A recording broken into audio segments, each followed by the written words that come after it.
Assalamualaikum warahmatullahi wabarakatuh. Perkenalkan, nama saya Muhammad Ananda Natawijaya. Saya salah satu peserta kuliah PPG dalam jabatan Angkatan 4 Program Studi Pendidikan Sejarah Universitas Patimura, Ambon.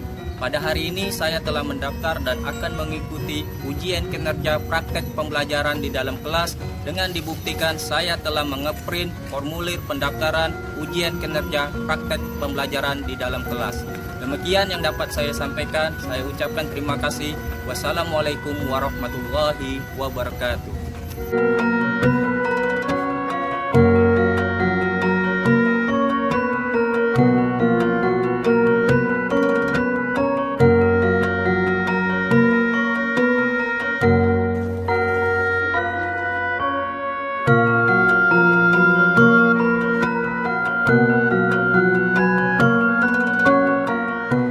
Assalamualaikum anak-anak.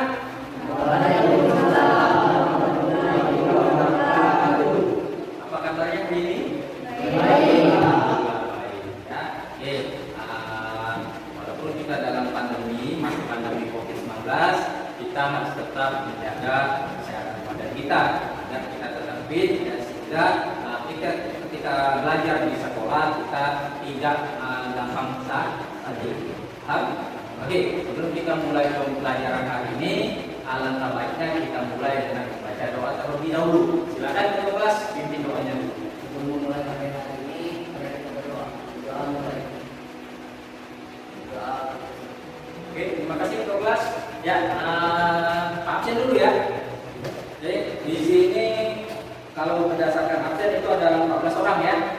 Itu kita cek dulu satu-satu. Andika, oke. Suhardi, oke. Yudi Saputra, iya. Emrido, Sergiani, hadir. Iswanto, Sadir. Yudi, Sadir juga. Ini ya, makanya walaupun kita kan tetap harus memakai masker, ya, tetap harus menjaga prokes. Itulah gunanya kita memakai masker, disuruh pemerintah untuk memakai masker itu untuk menjaga agar tidak tertular dari COVID-19.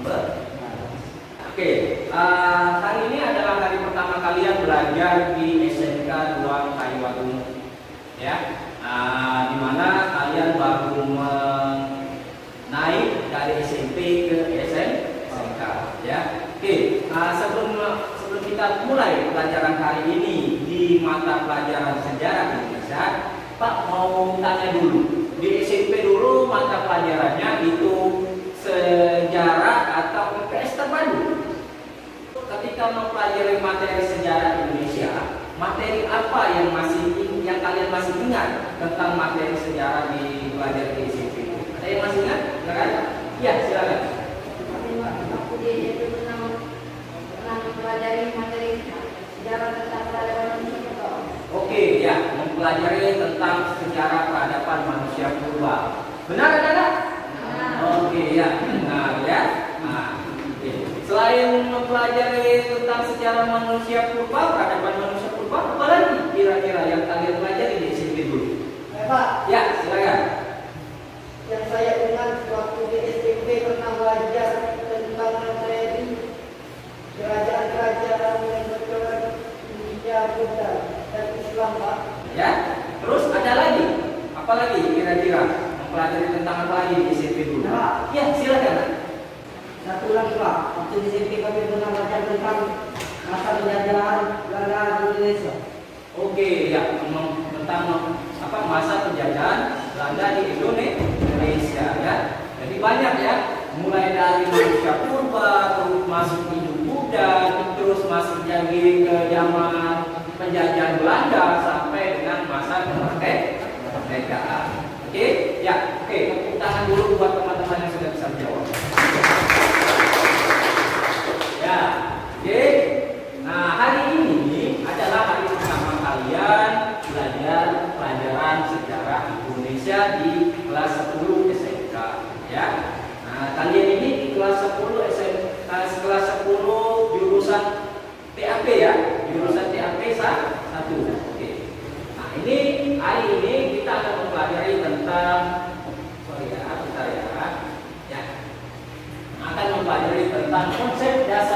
sejarah. Ya. Nah, tadi kalian sudah bisa menjelaskan materi sejarah yang kalian pelajari ketika di SMP. Nah, ini adalah lanjutannya, yaitu tentang konsep dasar sejarah. Oke. Nah, di materi ini, ya, itu ada kompetensi dasarnya, ya. Ada kompetensi dasarnya di sini, ada dua kompetensi dasarnya, yaitu kompetensi dasar pengetahuan dan kompetensi dasar keterampilan. Di mana kompetensi dasar pengetahuan itu memahami konsep dasar sejarah, yaitu berpikir kronologis, diakronis, sinkronis, ruang dan waktu serta perubahan dan berkelanjutan. Di sini indikator pengetahuan yang akan kita capai itu adalah ada tiga, ya, ada empat, sorry. Yaitu yang pertama memperjelas konsep berpikir kronologis, diakronis, sinkronis. Terus yang kedua memperjelas konsep ruang, waktu serta perubahan dan berkelanjutan. Yang ketiga menganalisis peristiwa sejarah berdasarkan konsep berpikir kronologis, diakronis, sinkronis. Ya. Dan yang keempat menganalisis peristiwa sejarah berdasarkan konsep ruang, waktu serta perubahan dan berkelanjutan. Sedangkan untuk indikator kompetensi keterampilannya itu adalah membuat tulisan tentang penerapan konsep berpikir kronologis, diakronis, sinkronis, ruang dan waktu serta perubahan dan berkelanjutan dalam salah satu peristiwa sejarah dalam bentuk cerita. Jadi untuk nanti ada tugas buat kalian. Nah, tugasnya apa? Kalian akan membuat suatu cerita peristiwa sejarah, yang mana cerita suatu peristiwa sejarah yang kalian buat itu mencakup dari berpikir kronis, diakronis, sinkronis, ruang, waktu, perubahan dan berkelanjutan. Oke? Nah, terus tujuan pembelajarannya di sini ada 4, bisa kalian baca sendiri, ya. Terus selanjutnya metode pembelajarannya itu menggunakan pendekatan pembelajaran saintifik. Terus strategi pembelajarannya itu menggunakan cooperative learning, dan yang model pembelajarannya itu menggunakan Greek English. Oke? Lanjut, ya. Nah, ini materi pembelajarannya, ya. Untuk videonya bisa kalian searching, ya, itu linknya. Dan untuk slide materi yang Pak tampilkan ini bisa kalian searching juga di Google Slide. Semua ini sudah Pak masukkan di di grup WA kelas kalian. Ya, semalam sudah Pak kirim, ya. Ada semua kan? Bisa kalian baca di grup WA kan? Ya, di sini kalian nanti ketika pulang dari sekolah, kalian mau lihat-lihat lagi materi yang sudah Pak sampaikan, boleh kalian klik, tinggal langsung muncul nanti mau YouTube-nya ataupun mau ya Google Slide-nya, ya. Oke, selanjutnya, kita ke video dulu, ya, sebelum masuk ke materinya. Ya, nanti silakan kalian nonton videonya. Nanti sudah kalian nonton video, jangan lupa kalian pahami dulu videonya. Nanti setelah video selesai akan Pak lanjut dengan pertanyaan mengenai video yang kalian tonton. Assalamualaikum warahmatullahi wabarakatuh. Salam jas merah. Selamat datang di pembelajaran sejarah Indonesia di kelas 10. Nah, dalam mempelajari sejarah terdapat 3 unsur penting dalam sejarah, yaitu manusia, ruang, dan waktu. Dalam suatu peristiwa, manusia adalah pelaku atau subjeknya. Peranan manusia sangat menentukan setiap terjadinya peristiwa. Jadi, dalam ilmu sejarah, apapun yang dilakukan manusia, itulah yang kita pelajari. Peristiwa atau kejadian di masa yang lalu berlangsung dalam batasan ruang atau tempat tertentu. Dalam konsep ruang, tempat terjadinya suatu peristiwa akan memberikan gambaran yang jelas pada kita bahwa peristiwa itu memang ada dan nyata. Adapun konsep waktu dalam sejarah yaitu digunakan untuk menandai kapan terjadinya setiap peristiwa yang telah terjadi. Secara manusia tidak dapat terlepas dari waktu. Dalam mempelajari sejarah ada 3 cara berpikir. Nah, apakah kalian sudah tahu? Cara berpikir yang pertama yaitu cara berpikir kronologis.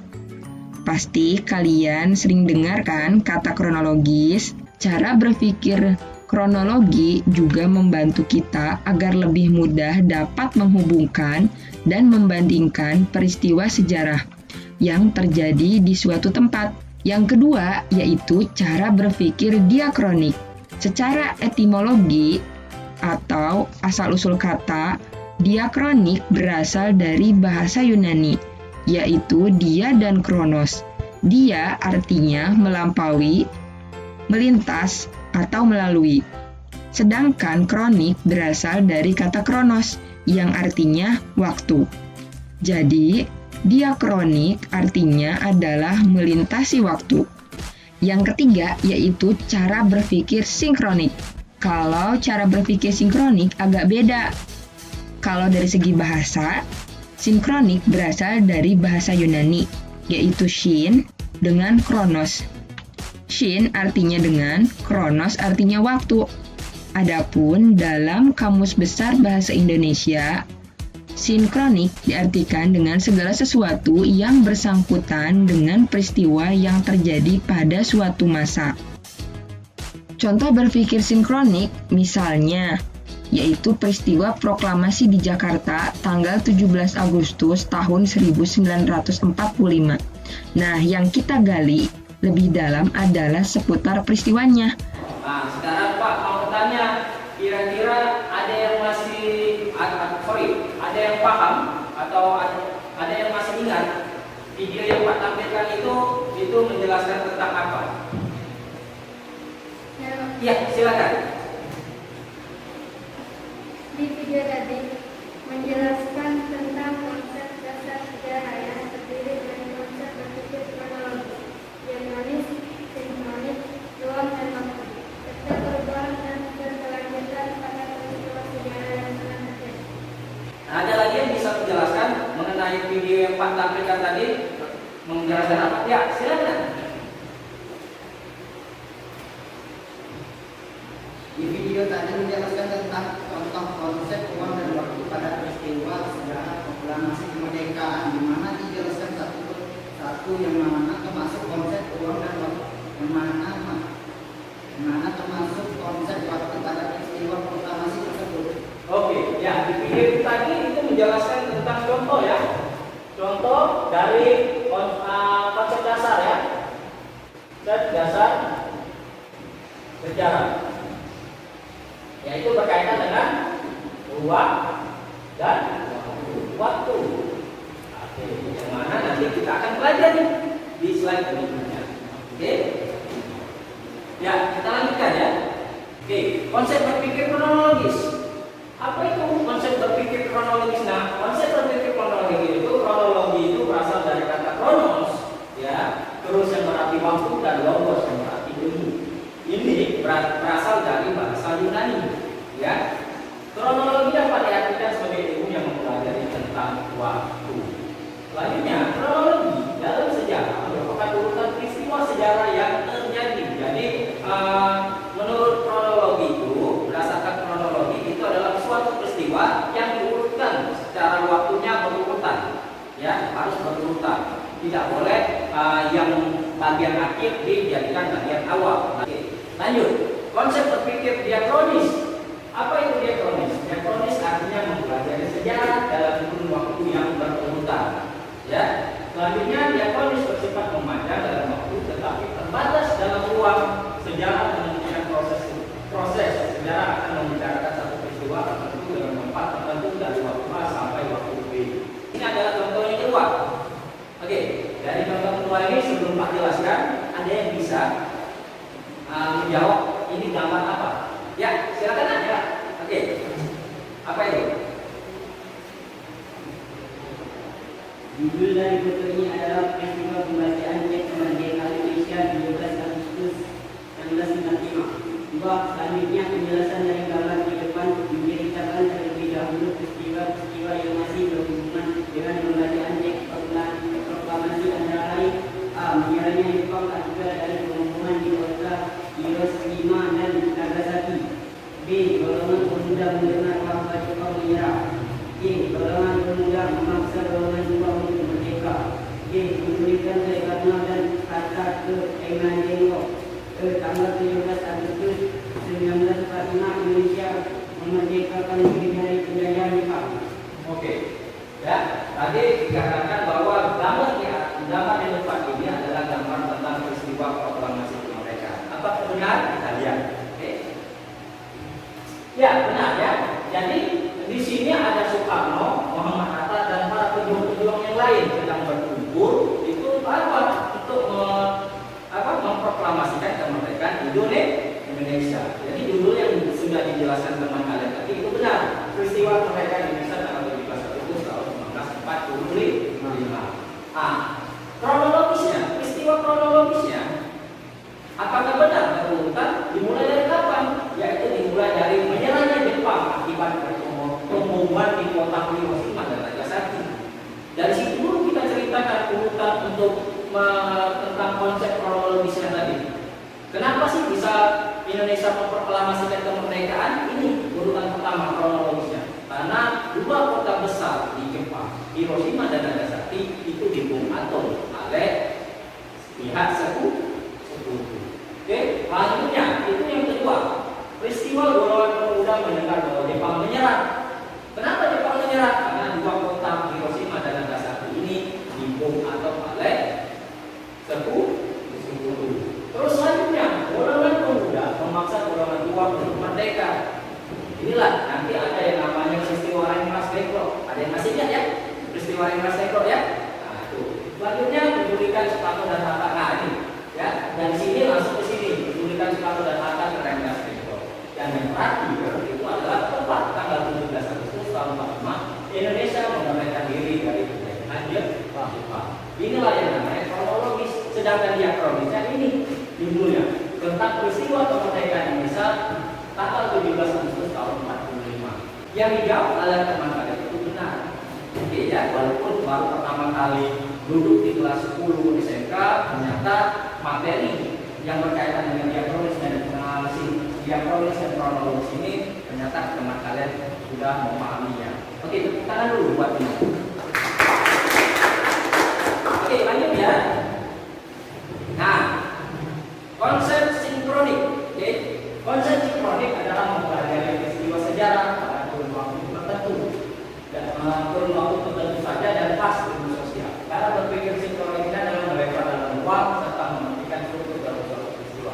Nih, Pak, ada contoh nih. Contohnya adalah peristiwa G30 SPKI. Ada yang kira-kira ada yang bisa menjelaskan peristiwa G30 SPKI itu apa? Nah, dan kalau dikaitkan dengan konsep sinkronik itu gimana? Ya, silakan. Peristiwa G30 SPKI itu suatu peristiwa yang tidak hanya menceritakan peristiwa penculikan dan pembunuhan itu jenderal saja Pak, tetapi menceritakan peristiwa yang lain juga yang masih berkaitan dengan kejadian G30 SPKI. Itu peluang kita kaitkan antara peristiwa G30 SPKI dengan konsep sinkronik. Tragedi G30 SPKI itu terjadi pada tanggal 1 Oktober. Pada saat itu terjadi penculikan dan pembunuhan 7 jenderal. Ya. 7 jenderal tentara dan beberapa orang lainnya. Nah, ini adalah peristiwa sejarahnya. Terus yang berkaitan dengan sinkroniknya bahwa kejadian G30 SPKI ini berarti tepat tanggal 30 malam ya, sebelum tanggal 1. Kejadian ini terjadi, namun ada kejadian yang lain yang masih ada kaitan dengan peristiwa G30 SPKI. Apa kejadian lain? Ini Soeharto pada saat itu diperintah untuk mengambil alih tentara dan menyelamatkan Soekarno, di mana Soekarno berhasil menuju istana Presiden Bogor. Soeharto bersama pasukan yang dia pimpin berhasil mengambil kontrol semua fasilitas yang sebelumnya direbut oleh pelaku G30 SPKI. Jadi ketika G30 SPKI itu terjadi, itu suasana kota Jakarta, ibu kota negara itu mencekam. Pusat-pusat fasilitas negara yang vital itu dikuasai oleh pemberontak G30 SPKI. Terus kalau dikaitkan dengan sinkronik tadi ada peristiwa lain yang mana Soekarno memerintahkan Soeharto untuk menumpas G30 SPKI tersebut. Itulah kalau yang kita kaitkan dengan konsep sinkronik. Apa yang dijelaskan pada teman kalian tadi?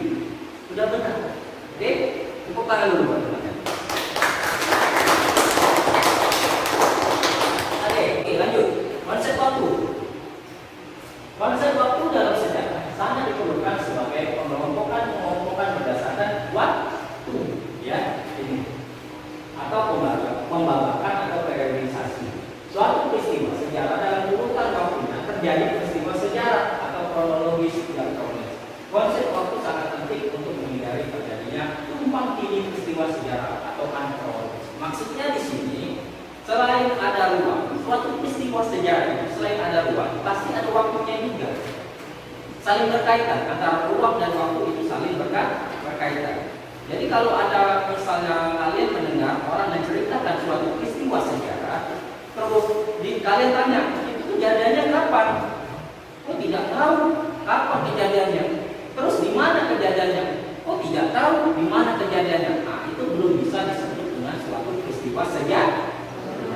Bisa saja itu disebut dengan peristiwa lain, dongeng, mitos dan lain sebagainya. Kalau yang namanya peristiwa sejarah itu harus ada ruang, di mana kejadiannya itu terjadi, dan harus ada waktu. Kenapa harus ada waktu? Itu bisa menunjukkan peristiwa itu terjadi kapan.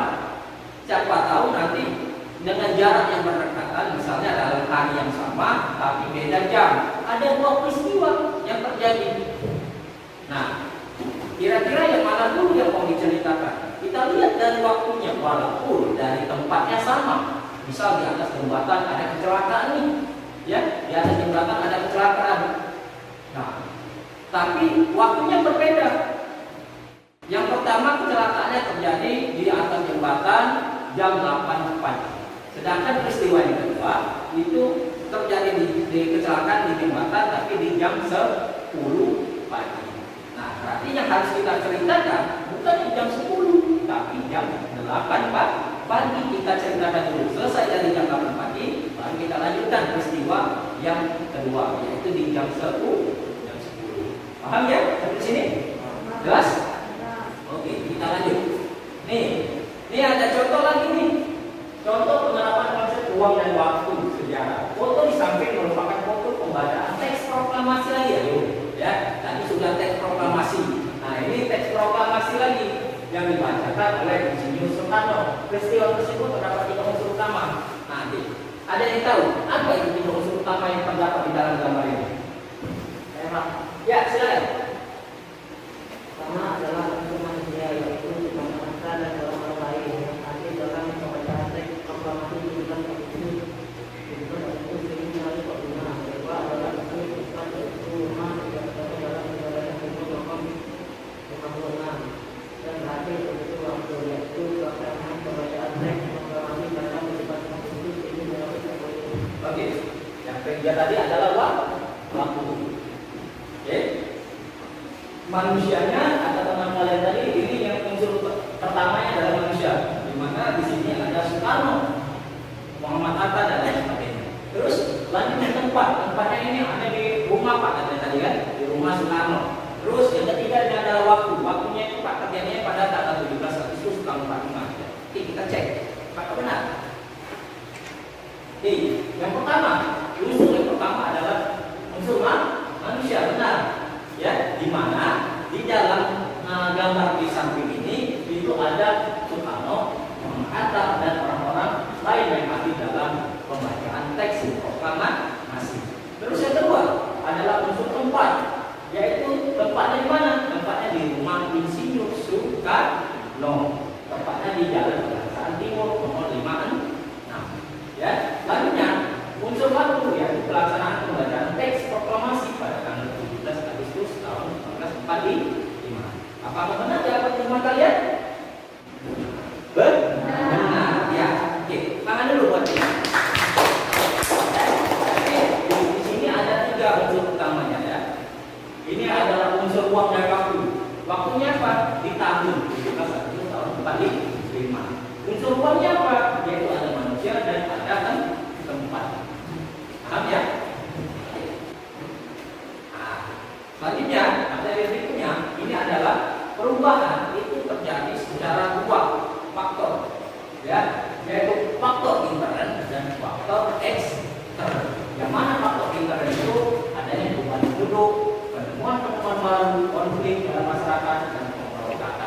Sedangkan dalam faktor eksternal itu faktor alam, peperangan, pengaruh budaya masyarakat lain. Nah, ini contoh faktor internal.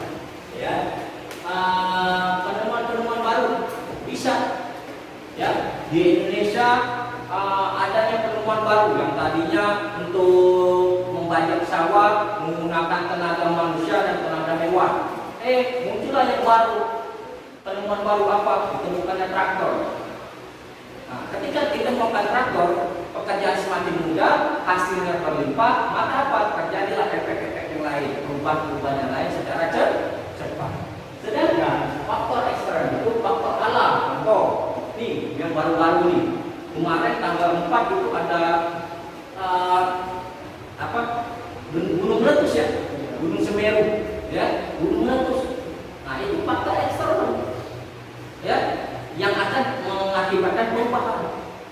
Perubahan yang paling cepat apa? Daerah sekitar gunung Semeru itu akan hancur lebur. Ya kalian di TV sampai pagi tadi masih ada ya beritanya. Itu desa-desa di kaki gunung itu hancur semua. Ya, bahkan kalau nggak salah di berita tadi ada yang namanya yang disiarkan ketika kemarin itu padahal masih jam 6 sore, tapi keadaan di sekitar itu sudah seperti jam 9 jam 10 malam. Kenapa? Matahari tidak bisa lagi masuk karena debu vulkanik itu yang menutupi daerah itu, tingkat tampak gelap gulita. Ya, nah efek yang paling lama apa? Nanti walaupun efeknya tidak baik saat ini, ya kan? Tapi lama-kelamaan akan tumbuh kawasan yang hijau kembali di sekitaran kaki gunung tadi. Ya, karena laparnya tadi, karena lahar panas tadi, tapi abu vulkanik tadi lama-kelamaan akan menyuburkan tanah di sekitar tempat yang dilalui oleh lahar panas tadi. Nanti tapi ya 5 tahun 10 tahun yang akan datang baru akan subur kembali ke tanah tersebut. Ya, lanjut. Nah, oke. Yang sekarang ini kita akan lanjut ke G. Nama-nama kelompoknya sudah Pak bagikan ke grup WA ya semalam ya. Sudah ada ya. Nah, sekarang kalian buka grup WA kalian bentuk kelompoknya menjadi 5 kelompok. Di sini kelompok 1, kelompok 2, tengah-tengah kelompok 3, kelompok 4 di belakangnya, kelompok 5 di belakang. Oke, silakan.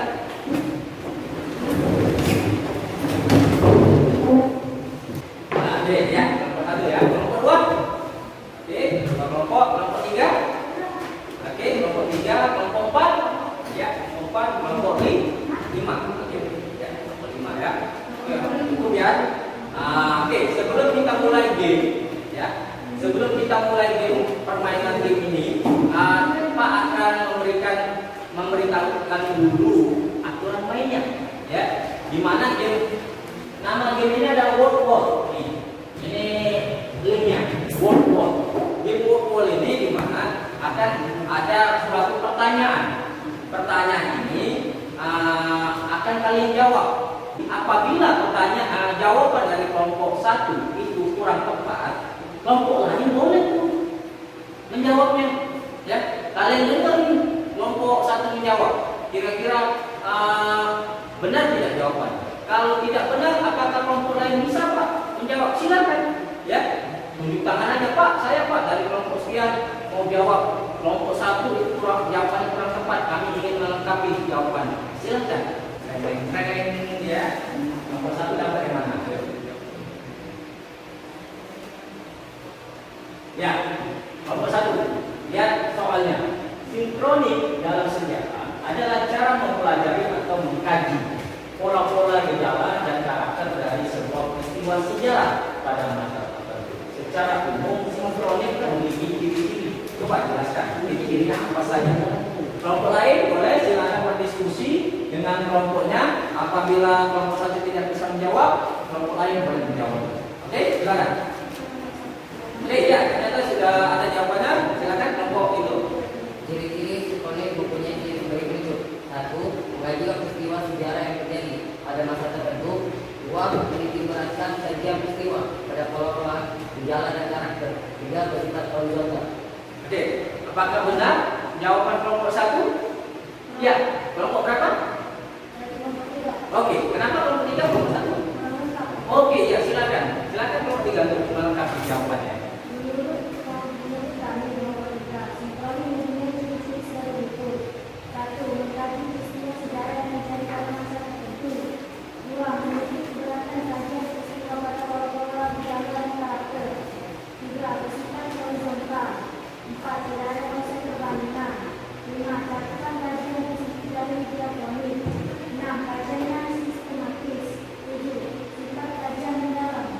Iya.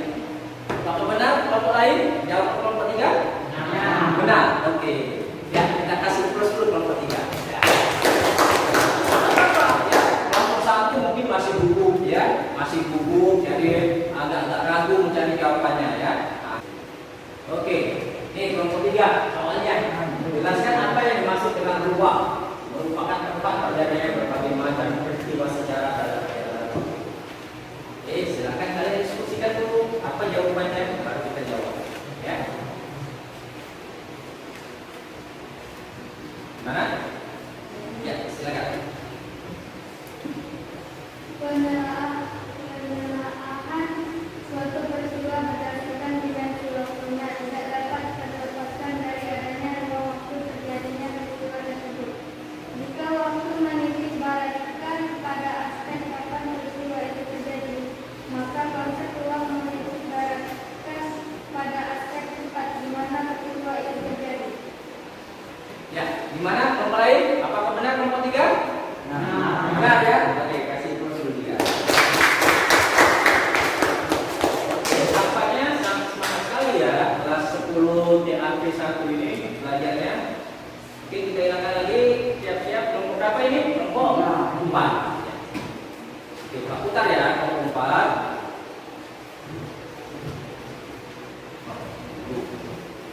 Ya, ternyata yang biru ya. Oke, pertanyaannya secara etimologi ya, diakronis berasal dari bahasa Yunani. Yunani dia yang berarti melintas atau melewati, dan kronos yang berarti perjalanan waktu. Jelaskan yang dimaksud dengan ilmu sejarah itu diakronis. Oke, silakan. Ilmu sejarah itu diakronis, artinya topik yang dibahas di dalamnya adalah peristiwa yang melintasi perjalanan waktu, yaitu dari masa yang dulu, sekarang, dan masa depan. Hal ini karena peristiwa-peristiwa yang dialami manusia itu tidak statis, melainkan dinamis, terus berkembang, berubah, berkesinambungan, dan bahkan mengalami pengulangan. Oke, sudah? Bagaimana kelompok lain? Benar? Oke. Ya, tangan dulu. Oke, kita putar saja ya. Kira-kira kesimpulan apa yang kalian simpulkan, yang kalian dapat dari materi yang sudah Pak jelaskan tadi dan sudah kita gabungkan dengan permainan game tadi. Oke, ada yang bisa tunjuk tangan? Ya, silakan. Menurut saya, kesimpulan dari materi kali ini adalah ilmu sejarah memiliki sifat diakronis, yaitu memanjang dalam waktu, dalam ruang terbatas. Sifat ini berbeda dengan ilmu sosial yang bersifat simbolik. Jadi dapat disimpulkan bahwa sejarah memang proses kontinuitas atau berkelanjutan. Iya. Oke, ya, jadi di materi kita hari ini itu mempelajari tentang diakronis tadi, ya. Oke, ada lagi? Ya, silakan. Apa yang sudah dipelajari tadi, ilmu sejarah yang diakronis, artinya topik yang dibahas di dalamnya itu perjalanan peristiwa yang melintasi dalam waktu dari masa dahulu masa sekarang dan masa depan. Oke, tampaknya sudah cukup bagus semua ya. Hitung tangan dulu.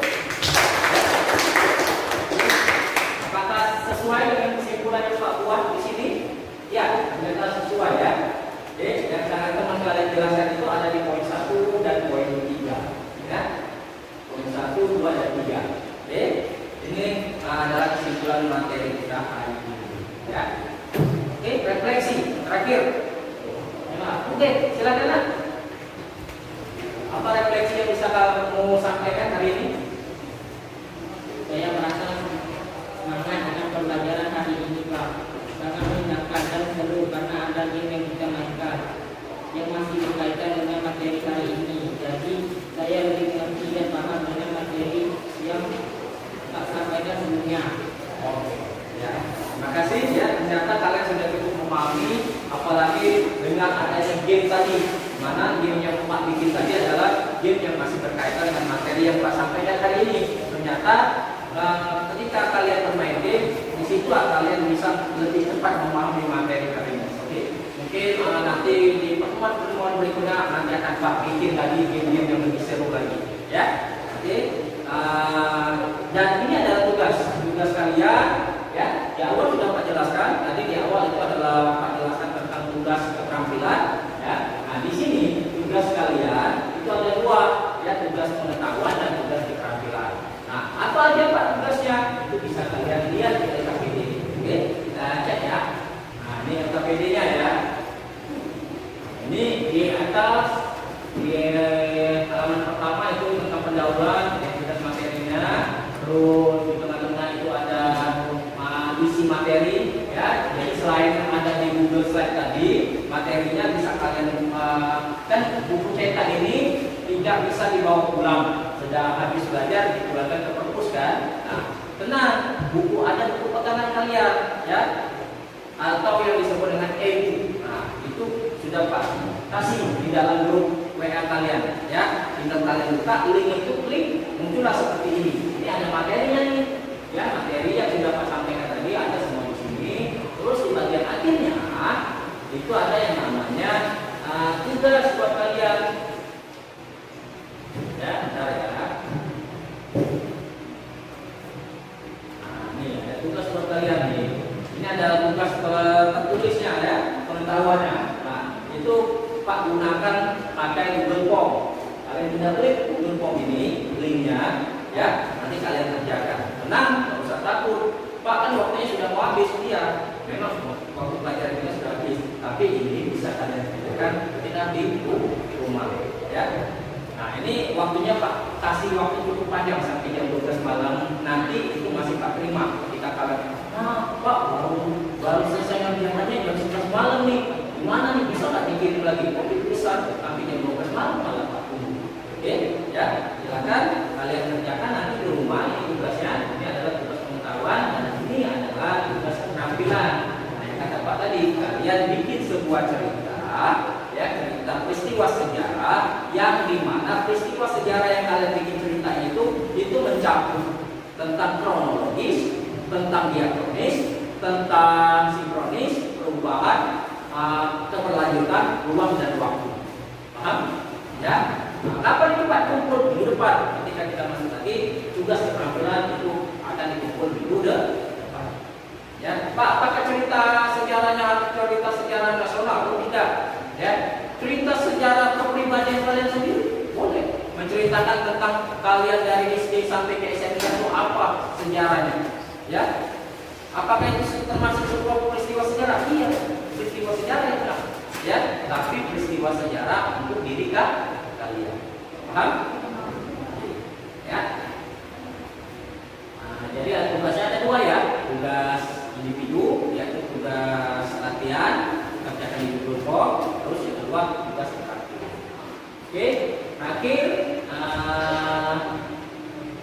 ya, sebelum Pak akhiri materi kita hari ini, tadi di awal kita mulai dengan membaca doa, di akhir kita akhiri dengan membaca doa. Silakan kita kelas untuk memimpin